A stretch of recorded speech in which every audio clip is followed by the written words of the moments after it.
আন্দোলনকারীরা ঘোষণাপত্রে বলেন, অন্তর্বর্তী সরকারকে সাংবিধানিক দায়িত্ব পালনে নারী ও সংখ্যালঘুদের নিরাপত্তায় আরও সক্রিয় হতে হবে।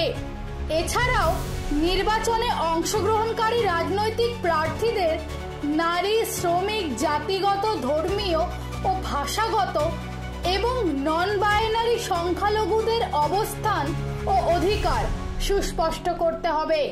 ভবিষ্যৎ রাজনীতিতে আসন্ন নির্বাচনে সহ প্রার্থীদের মধ্যে কমপক্ষে 33% নারী প্রতিনিধি নিশ্চিত করতে হবে। নারী ও প্রান্তিক জনগোষ্ঠীর শিক্ষা, স্বাস্থ্য, সামাজিক অর্থনৈতিক ক্ষমতায়নের উপর আরও জোর দিতে হবে। এছাড়াও তাদের বিরুদ্ধে যদি কোনো রকম গুজব ও অপপ্রচার দ্বারা জনগণের মধ্যে আতঙ্ক সৃষ্টির চেষ্টা করা হয় তাহলে কঠোর ব্যবস্থা নিতে হবে।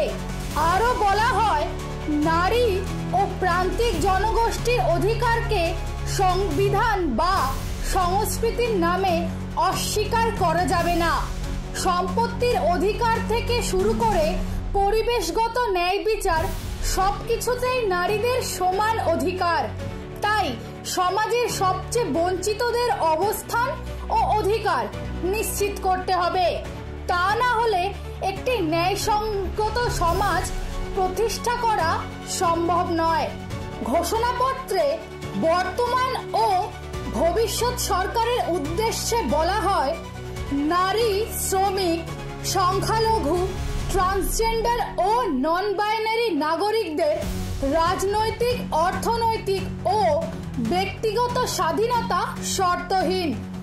এই লড়াই কেবল নারীর মর্যাদার জন্য নয়, শ্রমিকদের ন্যায্য মজুরি, নিরাপদ কর্মপরিবেশ, সম্পত্তির অধিকার, যৌন ও প্রজনন স্বাধীনতা, শিক্ষা ও স্বাস্থ্যসেবার অধিকার সহ প্রতিবন্ধী ও প্রান্তিক জনগোষ্ঠীর অধিকার সকলের জন্যই ন্যায্য।